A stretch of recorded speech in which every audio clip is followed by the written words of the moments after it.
Hi, this is Megan Chapman. Welcome to the Studio G23 podcast. As many of you know who listen, in this podcast, I usually answer questions that people who've come across my work online or in real life want to know more about my work. They send me a question on my Megan Chapman Facebook art page or on Twitter at EtherMaven, or they send me an email. However you want to do it, it's really important to me that you send these questions in, because not only do you get to learn a little bit more about me and my process, but I also get to learn a little bit about myself and my process as I explore it, because sometimes the questions that I'm asked really are thought-provoking for me, and I appreciate the experience, and I like to have a relationship with people who view and appreciate my work. So thanks to everyone that sent me a question over the past few weeks as I've been doing this podcast. One of our regular listeners, Phil at the Comedy Coroner, which you can find on Twitter, Comedy Coroner. They're going to be doing a lot of great reviews during the Edinburgh Festival, so you want to make sure to connect with them now. He's been listening quite a bit and has a backlog of questions for me, and I really appreciate that when I'm not hearing from anybody else. So one of his questions was, when you exhibit your work, are you celebrating the finished project, I suppose. Are you celebrating that finished project, sad that you have to say goodbye to the time and process you went through creating them? And do you enjoy the exhibition itself, or do you feel separated from the rest of the room? Well, and see, this is exactly what I mean. This is a great question.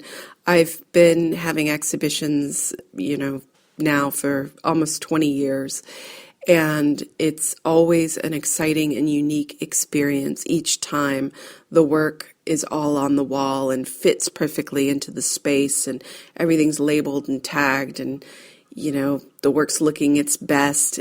For me, it is a celebration, because for me, sometimes it's the first time I feel like I can really see the work.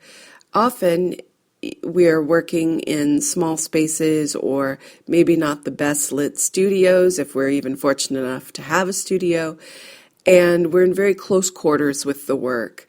And so it's a wonderful feeling when you get out of that work space and into that exhibition space, and the work sort of takes on a new light. And I always feel like I get to see it for the first time,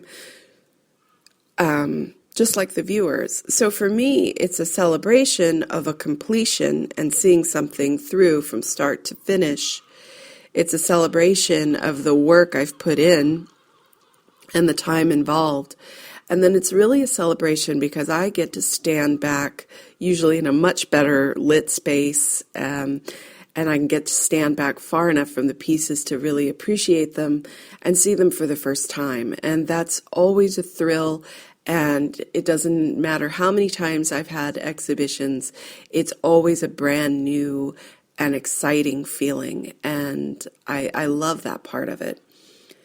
I'm not really sad I have to say goodbye to the time and process I went through creating them, because again, most of the time I'm working, of course, I'm creating alone, and while I need that solitude and quiet time to create the work, it does get kind of lonely. Being an artist is not, I'm not surrounded by a group of co-workers to have a little chat here and there. It's a pretty solitary experience. So again, when I get to enjoy them in a room full of people and, see them with these folks for the first time, it's always a good thing. I rarely feel sad about it. Also, all the work is usually very well documented, and therefore if something sells, whether it's out of my Etsy shop or a print on Saatchi Art or in a gallery, as long as I have that documentation of the work, I have an easier time letting go of the work. And plus, I was just having this discussion the other day with an artist. My time with the work is in creating it and in that process and coming up with the ideas for the series.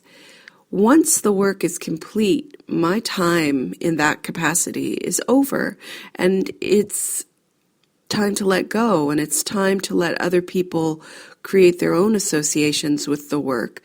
What I'm trying to say within my work may never be completely understood by someone that's looking at it. And that doesn't matter. It doesn't have to be 100% understood the way I've created it. All I'm asking is that it be appreciated and that associations are made between the work and another person. So memories that it conjures up for other people are going to be different from the memories I feel when looking at my own work. And that's a wonderful thing. For me, it's about the relationship. It's about the give and take. It's about making someone feel something. I want to feel something when I look at art, and I want my work to make people feel something. So when I get to create the work, nurture the work, explore it in my own time and in my own framework in my studio, that's all I really need. And then it's okay for me to give it away and let go and let others make their own associations. Back to his question about, do I feel separated from the rest of the room? No, I really don't. I mean, usually I have a few minutes before people come in to really step back and look at the work and, think about it. And no, I really feel part of the room. I love talking to people about the process, about my experience making it. More than that, I love listening to their experiences while viewing it and the things it conjures up for them. So for me, again, making art is all about the relationship and that evolution of from solitary, from inside my mind, creating something, to then showing it and the viewer enjoying it in the unique way that only they can. And being able to be there with them when they experience the work is a real gift. I always think that's a really gift, an exciting time. So I hope I've answered that question to your satisfaction. It was a great question. I liked thinking about that.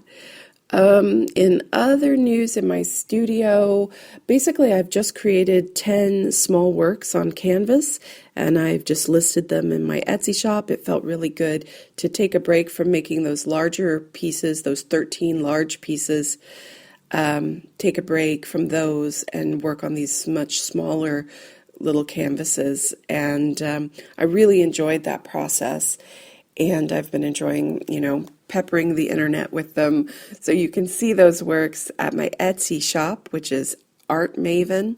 You can also see them on my Twitter account, which is Ether Maven. You can also see them on Facebook. But to connect with me, probably the easiest way to connect with me and all the different things I'm doing is just go to meganchapman.com, and that will direct you to my Saatchi, that will direct you to my Facebook, and then you can find me elsewhere from there. So thanks again for tuning in to the Studio G23 podcast. Remember, I'd really love to hear from you, so please ask me a question. There are no stupid questions. Nothing's off limits as long as it's art related. So I'd love to hear from you soon. Thanks again, and have a great week.